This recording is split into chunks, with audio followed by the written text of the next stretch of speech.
This is Donald Philip Veitch coming to you from Jacksonville, North Carolina. Retired Navy chaplain. Just doing some readings and inviting theological students with time to come along in the readings and the musings. If you have any thoughts or updates, challenges, misstatements, just offer them in the comments below. I do make mistakes, that's for sure. It's nothing new to anybody. We're using Christianity Through the Centuries, the History of the Christian Church by Dr. Earle E. Cairns, professor of church history at Wheaton. It's a one volume, so as one volumes go, I can't say everything that needs to be said, but this is a good text for 18, 19-year-olds, 20-year-olds. I would hesitate to say for graduate school. I would prefer the 8-volume series by Philip Schaff, but I'll let the church historians settle that out among themselves. It's certainly our argument that to do any one of the disciplines of theology, you have to have the other ancillary disciplines, including church history. If you can do exegesis of the Old Testament, you want the history of exegesis from whenever to today. New Testament exegesis, you want the history of exegesis from Ignatius all the way out to the Gestapolists, like the German Lutherans and the irrational Gestapolists who have their tiny little God. But you got to study the history of interpretive thinking. So church history certainly has its necessary, needful place in the understanding of the Bible. We don't do exegesis and Bible reading dismissing thousands of thinkers. I'm thinking of Venerable Bede in the 7th century, or Anselm in the 11th, or even Aquinas in the 13th, or Thomas Bradwardine, or others, the whole history. It's an act of, we would say, humility to listen to the other brothers in the history of Bible thinking, rather than dismiss them all and think that me, Jesus, and my little red hot telephone line to God. Well, yes, the Bible's perspicuous largely, but there's some difficult spots too, we recognize. But these are our brothers in the one holy Catholic and Apostolic Church, Catholic small c, not Roman Catholic. And so we listen to brothers whom we love. They're dead, but they're still with us. They've gone on to the church triumphant above. We're on the church militant below. We see what we can learn from them. You confine yourself to the 19th, 20th century liberals, like happens with these guys who go to General Seminary or other places. I don't know.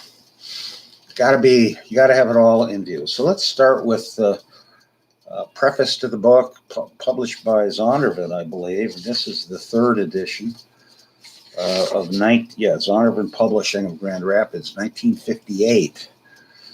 And let's hear what Prof. Cairns has got to say. Again, a one volume is hardly enough, but this is survey oriented.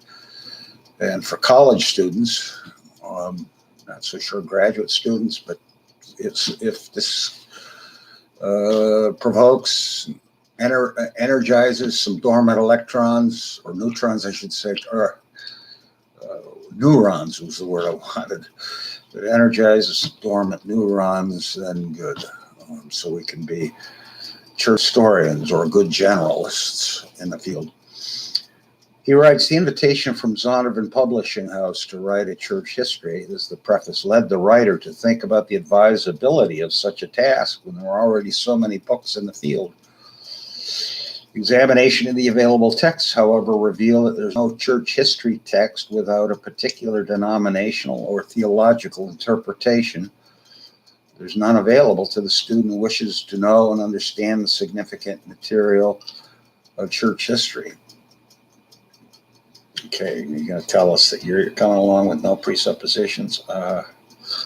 He goes on, either the author is Presbyterian, Methodist, Episcopalian, Congregational, or other denominational viewpoint pervades his book, or if the text is free from denominational interpretation, it often follows a particular theological approach, such as that of Calvin, Arminius, or Pelagius, or far more serious, it interprets church history from the viewpoint of the liberal theologian. What up? I hate that word liberal. They're not liberal. They're illiberal. They're dogmaticians. And they are dogmatic. Boy, fix that in your mind. So liberal, we're going to call them irrational dogmaticians. Irrational because they think God's little. God can't do this, that, and the other. He goes on, there seems to be room in the field for a text in which a conservative, interdenominational, theological position is taken. Such a work seems to be what the numerous Bible institutes and colleges desire. Well, I would argue he's got that in itself is a position and presupposition he's taking, trying to be interdenominational. So we'll let it go. In this book, the author seeks to present persons, places, dates, events, ideas, and trends or movements in their proper perspective. There's no attempt to make the text encyclopedic. Some of the details often discussed in church history texts, those which only serve to confuse the student, and omitted in favor of those which are more interesting and significant in the course of church history, is offered here. Attention is given to the impact of Christianity upon its day, as well as the development of doctrines and institutions. Presentation of basic knowledge is coupled with an endeavor to promote clear understanding by clarity of organization and definite outline. And it's very good to have an outline of church history memorized so you can fill in the many lacunae in your understanding as you read church history. The interpretation is that of conservative Christianity, another terrible name.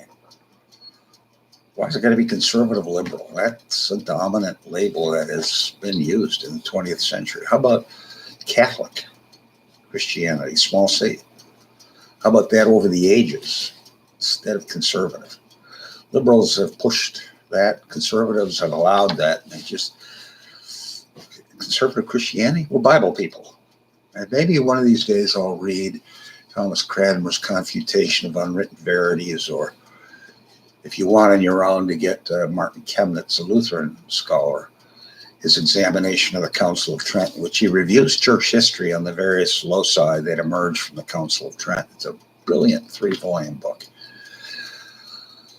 Or William Whitaker, Disputations of Holy Scripture. He's up there somewhere in that top shelf there.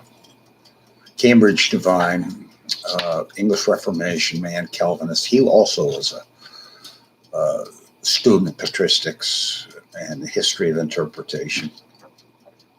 3 very, very, very, very good top-notch volumes. So this idea of conservative Christianity, how about biblical Christianity? Permeated with the Christian philosophy of history. He's going to talk about various philosophies of history.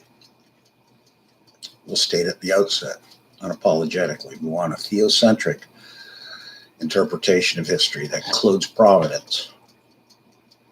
That's not appreciated in the Enlightenment schools, but Enlightenment department heads of history don't tell us what our theology is. We don't make room for that.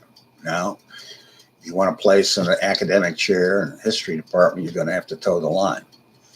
That's why we have to have our own schools, where we're not told what we can believe. We can go there and study with them, realizing that they've cut their own legs off by thinking that God has no place in history. We're Calvinists. We're Bible men, prayer book men. At the same time, the author has attempted to orient church history to its environment of secular history. There is no such thing as secular history. There's no such thing. God commands the molecules of atoms to billions of atoms to the billions of stars in the sky, to the micro details of human history, to the number of birds in the field, to the number of leaves in the trees. I got about 60 trees outside, 50, 60 trees on my property. Every leaf, he knows, every tree. So we approach this as Westminster men. Shorter Catechism, Westminster Shorter Catechism, question and answer 4, who is God? What is God? God is a spirit, infinite, eternal, unchangeable in his being, wisdom, power, holiness, justice, goodness, and truth. You ponder that since you're a kid all the way up to your old fella. And it never leaves you. We can amplify on that, but that's how we approach history, church history, Bible history, Old Testament work, New Testament work, and even classics, secular history. Church historians have written of Christianity too often without relating it to its secular background. Well, the Old Testament prophets didn't do that, did they? We're talking about Ezekiel this morning and the nations, or Jeremiah 46 to 52, or Isaiah 13 to 23, the nations under the supreme command of his majesty, our triune God. The writer is convinced that no one can ever understand Christianity effectively without having some conception of the political, economic, social, intellectual, and aesthetic movements of each era in history. Good point. But because all human events must occur in space and time, there is some justification for such a consideration. The use of both primary and secondary source materials during the study of the various periods and eras of Christianity is essential to a better understanding of church history. For that reason, both bibliographies and footnotes cite readily available sources that are relevant to the matters under discussion. The bibliography is given at the end of each chapter. I might add very nice bibliographies. It's a big ocean to fish in, and I would recommend students in the doctoral program at the North American Reformed Seminary, www.tnars.net. You get free church history materials. We've got a THD in church history. Superb school. Whether you're starting at the associate's level, to the bachelor's, to the master's, master of divinity, to the doctoral level, find yourself a good mentor who wants to read with you, and it's a big ocean. So I'm offering here something aside from TNARS, in which I'm a mentor and have some students, a great school. Go through there, you're going to be well trained. I think the Presbyterian, conservative Presbyterian, is there such a thing as a conservative Presbyterian? How about you Presbyterian? If you're not confessional, you're not a Presbyterian. Throw the confession out. Go be something else. Stop hijacking a name. Calling yourself a liberal. Not a liberal. You're a dogmatician of illiberal commitments, small God commitments. We continue. For that reason, both bibliographies and footnotes cite readily available sources that are relevant to the matters under discussion.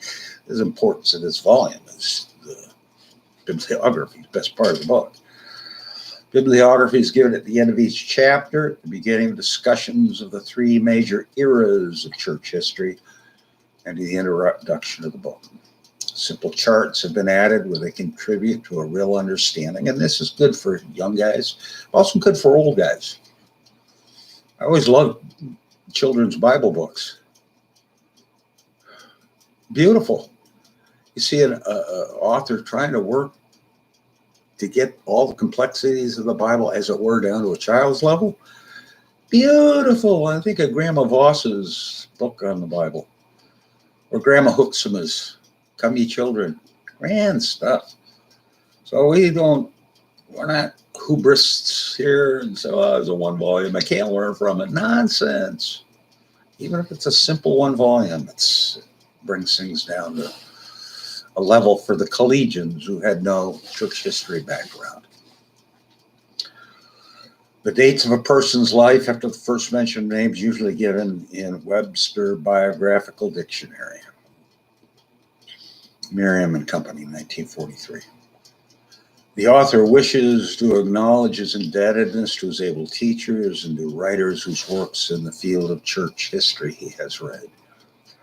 The reading of the entire manuscript by his wife and the reading of parts by colleagues of the English department at Wheaton College, sometimes called Evangelical Harvard, contributed greatly to its value. Warren Nelson, the Moody Bible Institute, the author's colleague, Dr. Ernest Larson, gave helpful suggestions. The writer is grateful to Dr. V. Raymond Erdman, president of Wheaton College, whose encouragement made the book a possibility. The careful typing of the manuscript by Miss Joyce Block helped greatly in the completion of the work. The book is put forth with a sincere prayer, and we're going to look for this as we go through here. Don't ever hear about the Westminster Confession of Faith. This is in his thinking and DNA. We're going to look for the Book of Common Prayer. Is this in his DNA? He complains earlier about denominational perspectives. We're not embarrassed by these.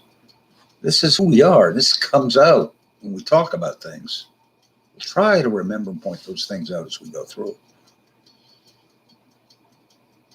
So he's trying to write in this interdenominational, so neutral, whatever. So he talks about sincere prayer here. If you go back and check, I've got a video on the Prayerless Conference on prayer at Ligonier Ministries. I don't know, it's under Book of Common Prayer, Dr. Bob Godfrey and Veitch. You'll see there that they talk about sincere prayer. Well, why doesn't he add a little prayer here? Like, blessed Lord, who's caused all holy scriptures to be written for our learning, that we use in Second Advent in the proper place. Valid criticism, of course. Let's see what Professor Cairns brings to the table. And again, he's a brother. So let our criticism be seasoned with charity and kindness. Pray to God, humility. So he offers it with a sincere prayer that many may be conscious of their spiritual ancestry. Absolutely. Not just since Christ onwards, which this book basically deals with, but spiritual ancestry back to Adam and Eve in the Old Testament. So church history includes Old Testament studies. I've maintained this for a long time. And all of a sudden you start with kind of the New Testament, the ancient spread of Christianity into the empire, and blah, blah, blah, blah, blah. No. A church history should start with the Old Testament. So that the student may be constrained to praise God in life, word, and deed. We completely agree. This is written by E. Cairns, Wheaton, Illinois, January 15, 1954. I guess I was about 6 or 7 months old that he was teaching this stuff. I don't know when God regenerated me, maybe then, maybe before, I don't know, I always believe. So let's just kind of take a look at his outline here. Ancient church history, 5 BC to 590 AD. Ancient church history, way back before Noah, back to Adam. This needs to be burned into a Bible man's head and a church historian. Don't cut off the Old Testament. Properly, church history involves the Old Testament guild. So anyways, we go on. The spread of Christianity in the empire to 100. This is basically the apostolic, sub-apostolic period. He'll talk about that in this chapter. He's got about 7 chapters on that. And then the struggle, what he calls of the old Catholic imperial church for survival from 100 to 313. That's quite the title. Christ or Caesar, fables or sound doctrine. The church closes ranks. And then the supremacy of the old Catholic Imperial Church 313 to 590. Could we retitle that? I don't know. I want to do our musings here. I'm looking over at my little alarm clock over here. My wife said, get it away from the computer. You hear this click, click, click. And then she's telling me, you got to clean up the floor. No, you're going to see your books on the floor. Okay. So she's watching these videos, I guess. And I hope these will be available also to my children and grandchildren, which is a part of the motivation, but also for the students that I have. So they know Grandpa, their older brother. So 313 to 590, that takes us down to basically Gregory the Great in Rome. Sorry, starts where? It was Gregory Milan, he ends up in Rome. And Rome is a mere shadow of its earlier imperial self. The Raiders, and Vandals, and Goths all sacking the place, and people moving out. Maybe 50,000 left when Gregory takes over. It's broken down. People have moved to Constantinople. Let's get out of Rome, you know. It's when the bishop becomes quasi a temporal bishop. Power in the state, because he was doing so many state functions for the people in Rome to survive. And then they use the title Medieval Church History, and I always get 590 to 1517 medieval. I don't think these people in 590 thought of themselves as medieval, but they use this for organizational purposes. The rise of the empire in Latin Teutonic Christianity, 590 to 800. Well, I hope we're going to put in here something about the Greeks, because the Greeks didn't disappear in this period, but he's already shifting to Latin Christianity, which has a place, but there's a whole Eastern, Egyptian, and Middle Eastern. And then the ebb and flow and relationships between church and state, 800 to 1054. Ultimately, the emergence of the Holy Roman Emperor out of the Second Reich. Hitler will play off of the Third Reich, the 1,000-year reign with that Nazi. First with the classical period of the Roman Empire. And then schism between the East and West. 1054, although that had been brewing for 400 years with Roman, well, longer than that, Roman arrogance and Greek arrogance. They still got it. Who doesn't have it?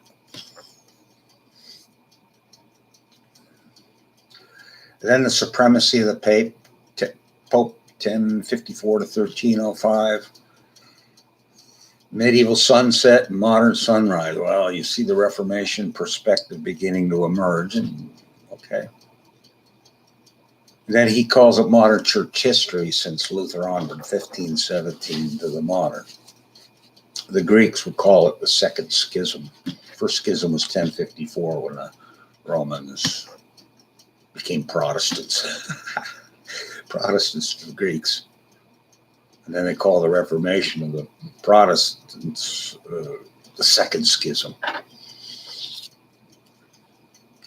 So he talks about Reformation, Counter-Reformation, a very complex period, 1517 to 1648, which includes the 30-year wars in Europe, which, oh my, or the English Civil War, 1645-ish to 1661-ish. And then the title Rationalism, Revivalism, and Denominationalism, 1648 to 1789. Okay, big chunks, a lot of ground to cover, a lot of things to read and muse upon and listen to other scholars. And you can see his emphasis here, revivalism, missions, and modernism. 1789 to 1914, and it should not be called modernism. should be called retrogressivism, unbelief. Machen had it clear, Christianity liberalism. And that'd be a fun book to read, too. Talk about, is that good, godly man, buried up in Baltimore. Forget the name of the cemetery there. Go up there every year, too. Remember the roots. General Joe Johnston's buried in the same cemetery, so is John Hopkins, founder of John Hopkins School in Baltimore. So is John Wilkes Booth buried there without a headstone in the family plot. Anyways, that's for Machen and his family, back to his great-grandparents, I believe, or at least his grandparents, I know that. So we go through this period of 1789 to 1914, and it's important to remind Americans the church didn't begin with your conversion experience. I remember Reformed Episcopal Seminary, there was a smart aleck Baptist guy, and he was smart. The lawyer now today, asking the bishop, well, why do you have these Latin titles for the Psalms in the prayer book, like Magnificat Dominum or Jubilate Deo? And he thought he was going to score a point on the bishop and get by. Well, he'd arrived. He's a young guy. He's smarter than the old guy.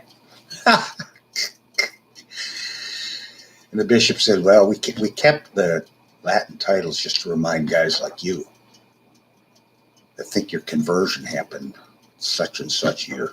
And that's when the church began. The church has been around for centuries, so it's good to learn, keep the Latin stuff just to humble you. Oh, swoosh, a little handle on the toilet seat. Down you go, son. Hey, you got to humble these guys. I remember that was a takedown. Ooh. Laughed about that later. So I'm telling the story now. Or I told you that story in the prayer book churchmanship series about they handed me the Pentecostal service in Naples, Italy, told me to close it down. I didn't. I told that story there. I won't go over it again. But this little fella, Army officer, captain, he did the strumming and drumming and little in between songs, he would give us his liturgy and his commentary. It's tough to endure, but I endured it. And he got up one day, I don't know, this is like 2000, 1998. He goes, well, we're going to sing a classic here. He gives this. I went back and looked. It was written in like 1986. A contemporary song, 1990, whatever. It was within the last 10 years. We're going to sing a classic. Lord have mercy. Well, that's the value of studying. It broadens. It used to be the definition of liberal arts. It broadens your natural provincialism because of your time-boundedness and conditioned by your immediate environment. It happens to all of us. So the liberal arts was to expand into different areas, widen your thinking. I don't know if they think that way anymore. I think philosophically some will talk about it, but today largely school becomes a utilitarian piece of paper to hopefully a better job. Shouldn't be, but that's it. Anyways, and then he talks, got a couple chapters on the church in the 20th century problems. So this is 1954, and he's bringing it up to date. He's got diagrams, church history, chronology, church history, premillennial view of the kingdom of God, caveat lector, caveat emptor, that's okay, we read them all. Church fathers, birth of the modern era. Boy, these are big terms. Development of English Protestantism. How about English Reformed Catholic Church? And we're not used to those titles because you hear Catholic, you think Roman. No. Sola Scriptura was the Catholic position. Trent was an alien novelty to support the supremacy of the guy in Rome. That's the short version, the Veitch version, thumbnail version. So I'd rather eat some different titles. Branches of Puritans. hate that title too, because it's a complex title. Tractotermites like to use it for anybody who objected that portions of the prayer book. Well, I'm a Puritan. There's sections of the prayer book I want to see changed. 5, 6 spots. Well, what were the Tractarians but Puritans? You see, it was used as a term of abuse, put down, still is. Termites use it. And I use the term termites as a term of abuse. Because they're romantics, romanticizing, this medieval period. They get all excited about the ornaments rubric. And they shove the confessions down over in the corner of the room. Puritans. Liberals could be viewed, well, not liberals, the dogmatic irrationalists. They could be viewed as Puritans. We want to get rid of the old theology and purify it and call ourselves modernists. What's the charismatic movement? What's the guitars? I'll never forget reading some of that stuff in the 1990s. The contemporary music was coming out. Boy, they were going to purify the churches of those hymn books and organs. Let's purify it so we can grow our churches, make them rock concerts. Good Lord have mercy. He's got maps, barbarian invasions, Germanic states, Mohammedan expansion, great subject. And Bernard Lewis is probably a top guy on Islamic studies out of Princeton. It's important to have all of his books and read on Islam. Expansion of Christianity to 1054 includes the Celts. I'm going to include that in English church history. They were there in the 2nd century, according to Tertullian, whose report on that we have no reason to doubt.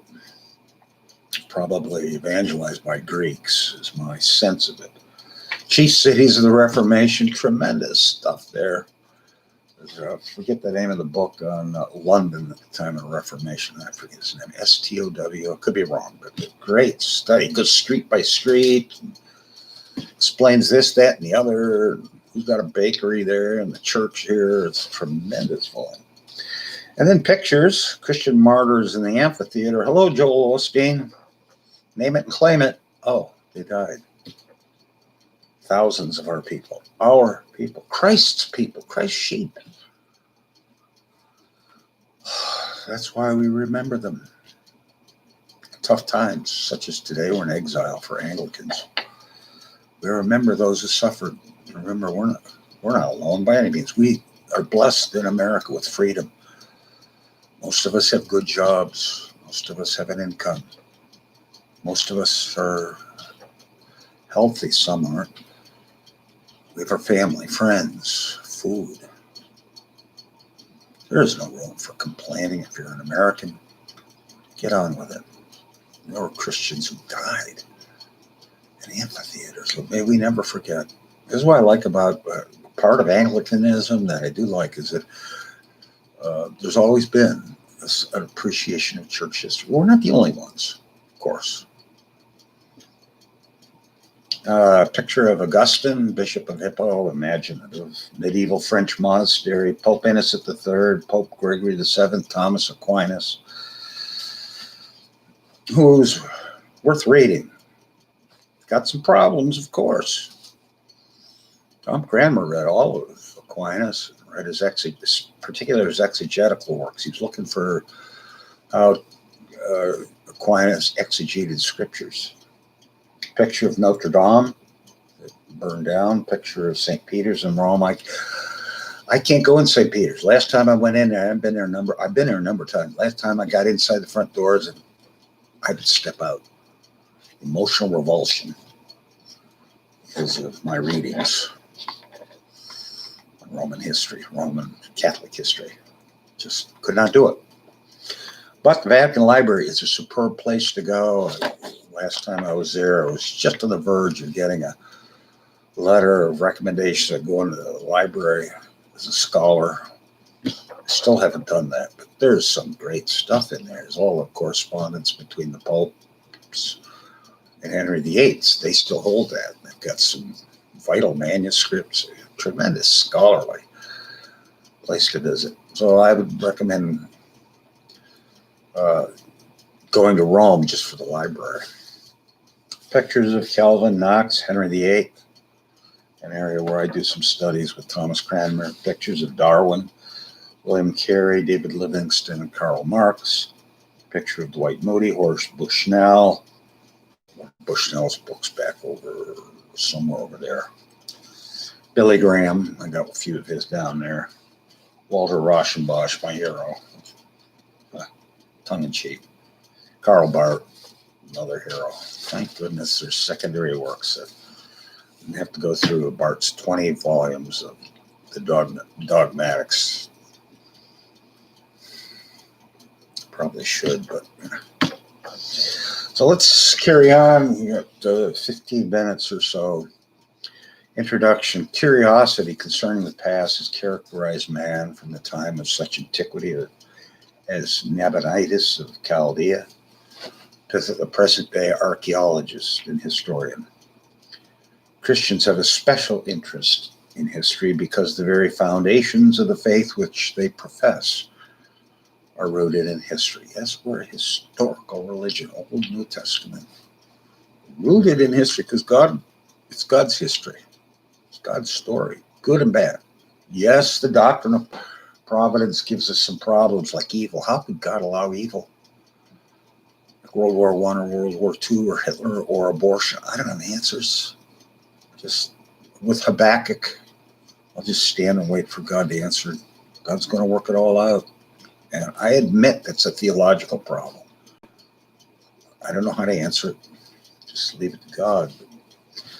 God became man and lived in time and space in the person of Christ. Church history is thus the matter of profound interest to the Christian who desires to be enlightened concerning his spiritual ancestry. Well, I hope he changes his pace here.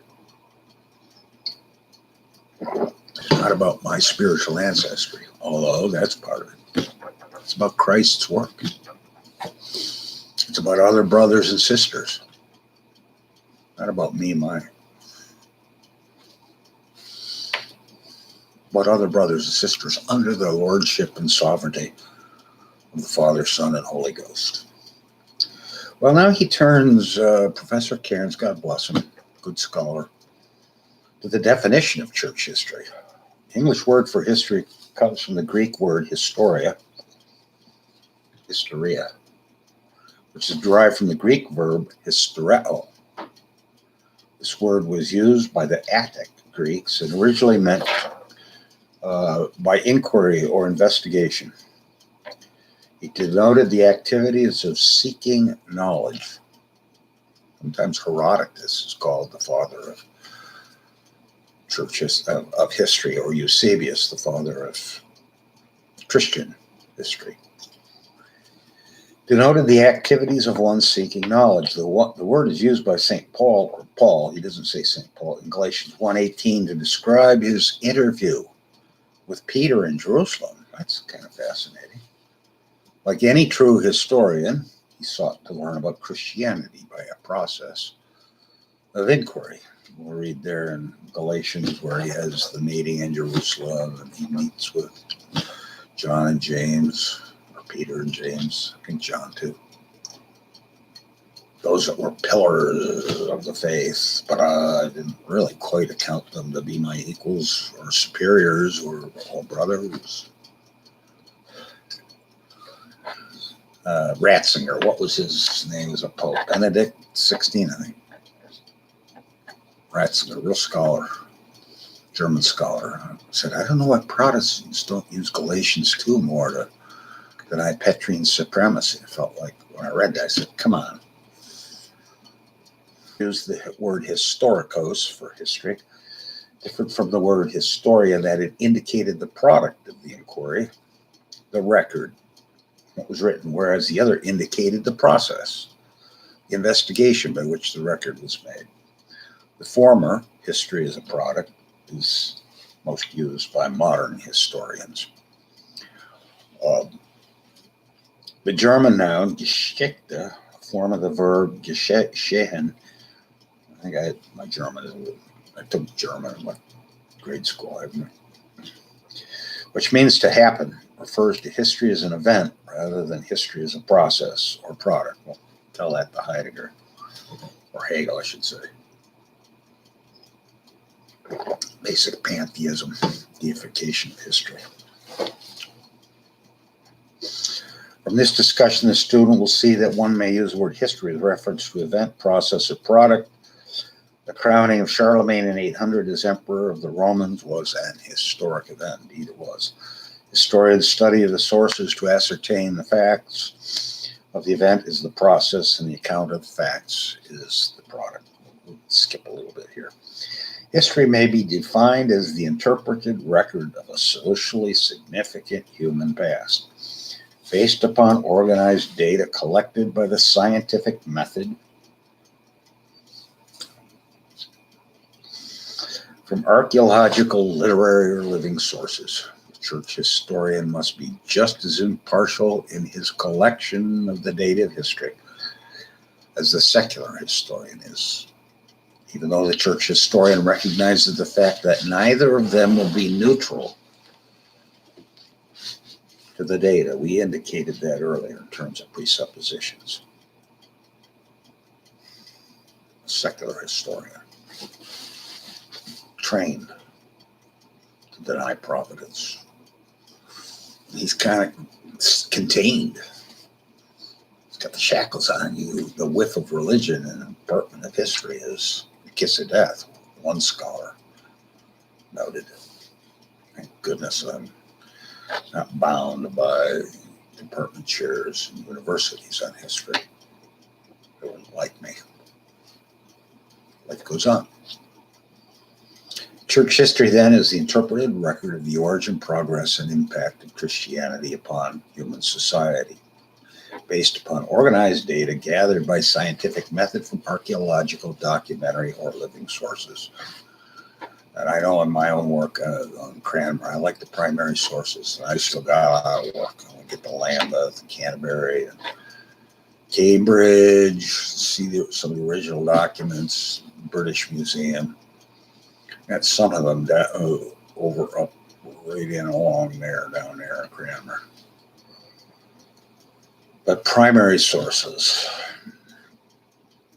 the records of the period, interpret Cranmer in terms of his period and think as Cranmer did his thoughts after him in his period, not 19th century termites imposing their views back onto history, or the 20th century back onto Cranmer, or even the hagiographers, some evangelicals back onto Cranmer. Oh, we love him, he was perfect. Or the Tractaria, some of the Anglo-Catholics, we don't like him, he was this, that, and the other. I'm thinking of Canon Dixon. No, we want to understand the man in his period as he was, given what he had to live with, and through the primary sources insofar as we can get at him. Well, Prof. Cairnes, let's see, we've got about 8 or 10 minutes here, talks about the writing of church history. Scientific element. Sounds a little bit like Charles Hodge, doesn't it? I might add that Prof. Cairnes was, I believe he was educated at Princeton with his PhD. I'd have to check on that. Be a product of the Princetonian environment, another place where I go up every year or two. Inspires me to go over in the graveyard and see the Hodge family plot, see B.B. Warfield, even John Witherspoon's there, Jonathan Edwards, the Congregationalist, later president of Princeton, all up in there. Great men. It just kind of inspires me that these great old divines who are dead, yet their books are over on the shelves that still speak to us, help us. Brothers and sisters in the history of the church. And yes, let's include women in our studies. Again, Lois, the grandmother of Timothy, and his mother raised Timothy in the books. Books of the Bible are able to teach you salvation, said St. Paul. Thank God for grandmothers, mothers. Hallelujah, right there. Elect women. Paul mentions a bunch of them in Romans 16, or a number of them. Think of the altar guild at our church, man. They do great work. Setting things up. I don't like the word altar. That's an Anglican issue. But they're doing this, that, and the other, and helping the church. Generally, women do it. None of the blue hairs, older women, whatever. So we're talking about writing of church history and the scientific element. Evidence brought forward from the archaeologist who makes, and archaeology is an aspect of church history. In the Old Testament, there's archaeological work done by Kenyon and others. I've got some books on that over here. Archaeology of the tomb, what's the word I'm looking for? Catacombs in Rome. The church was under imperial persecution. They worshipped, hid as they could here and there. Did some drawing and art, buried their people down in there, some Christian art. Archaeological work on, say, church foundations. So it's the study of the past through the documents and through the artifacts. Artifacts still talk. Get some artifacts, whoops, up across here from the family. They talk. A writer of church history will also make use of the techniques of literary criticism to evaluate the documents of the history of the church. He will have a decided preference for original sources, whether they be those of the archaeologist, the document, or the living person who took part in the event. This is something that I think church historians bring to the discussion. Same with the Bible. We want to understand Isaiah as Isaiah lived and understood. We understood of the past, what God gave him to see into the future. Who was Isaiah on his own terms, under the government of God? Or John the Baptist, same kind of thing. And we do that in law. I have a friend who want to interpret it as it was intended by the person making the will. Same with history. Same with interpretation of the Bible. Well, maybe we should end it there and pick up a later date as God gives us grace so to do. Some thinking and some musings on church history, a veritable discipline in the theological enterprise. And we want to think always about what's the impact about where we live at 2020 and where the rest of this century is going, and what our brothers and sisters of the past centuries have to say for us today. Same with Bible systematics, but let's close in prayer. We'll use that collect again. We're repetitive people, you know. Oh, that's awful. It's okay. Use a prayer that's been used by millions of Anglicans. Blessed Lord, you've given us grace at this time with one accord to make our common supplications unto thee. And you've promised when two or three are gathered together, we're in a majority because we have you.